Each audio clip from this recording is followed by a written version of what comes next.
began that day when Jesus, his eyes still wet with tears, opened the tomb, faced the stench of death, and called back to life his friend Lazarus, who had died. Can you begin to picture the shock on people's faces as they saw that shroud-wrapped corpse stagger out of the tomb?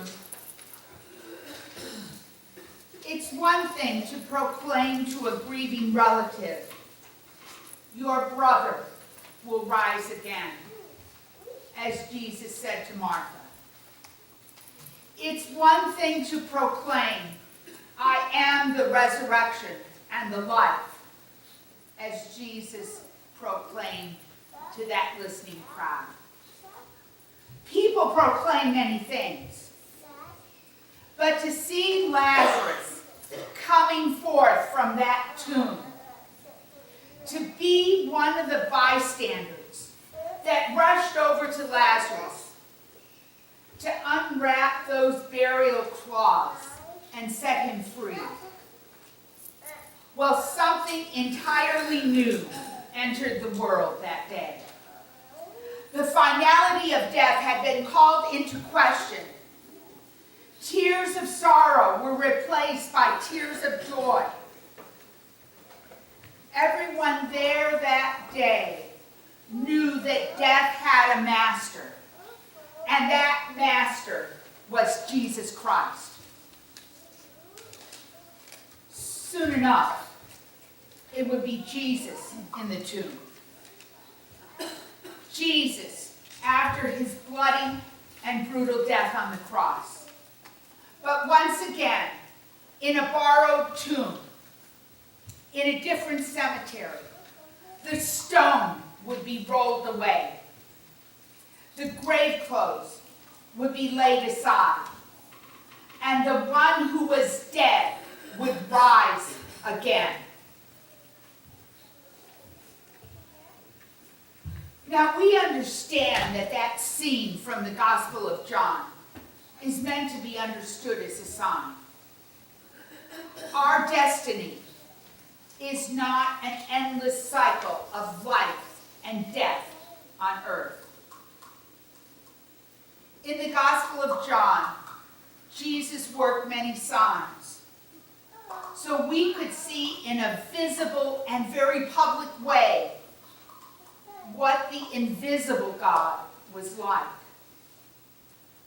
And these signs that Jesus performed were meant to reveal the heart of God, a God who loves us, a God who loves us every day. Now, our cemeteries still fill up with our beloved dead. And sorrowful tears still flow.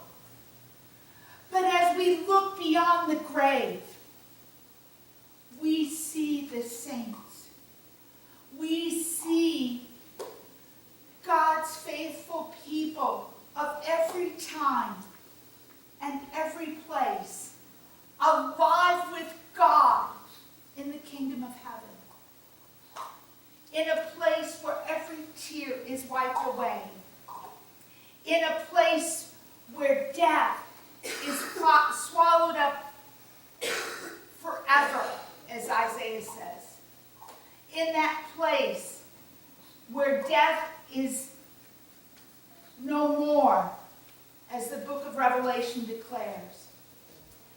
And as Jesus showed on that day, when he raised Lazarus from the dead, death has a new master. And that master is Jesus Christ. And the dead will live with God forever. No wonder our favorite word in the church is Alleluia. But before death closes in on us, before we listen to the call of Jesus to come forth from our graves. We are called to serve Jesus through his church. We are the sons and daughters of God in every age who hear the testimony of the scriptures, who put our trust in Jesus Christ now. Through our faith, we have a mission to share the good news of Jesus with the world, to share that mission by word and deed. We personally are not masters over death, but we serve the one who is death's master. And by faith in Jesus, we are called to do what he did that day in Bethany.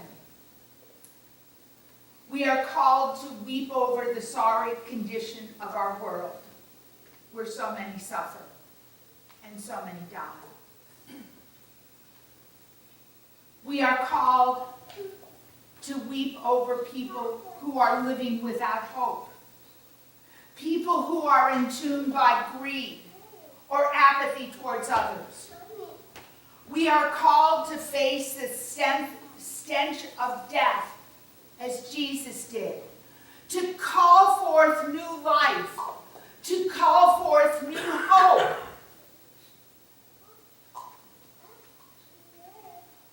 We remember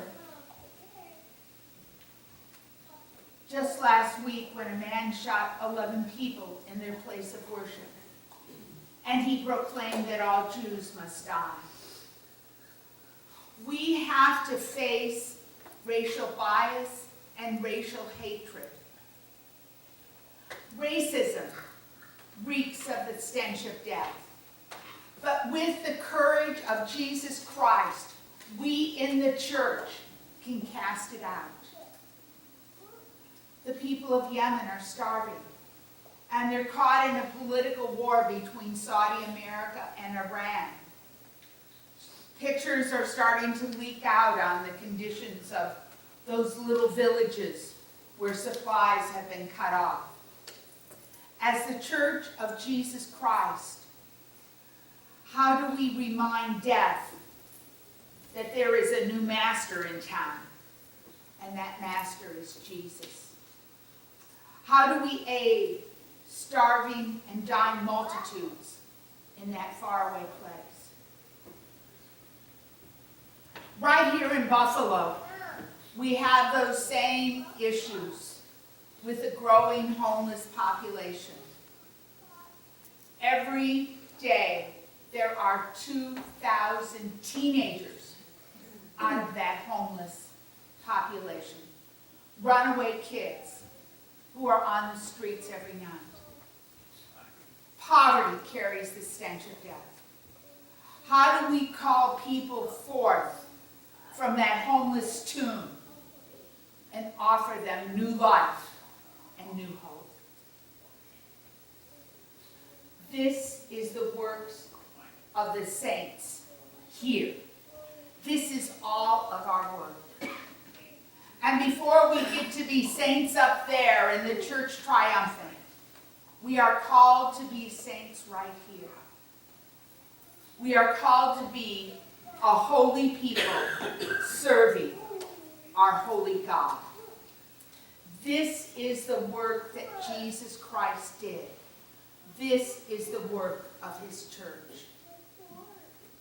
If Christ is master over death, then the only proper way for his servants to work on that is to bring life. So be those saints. Be those servants of the one who is master over death. Amen.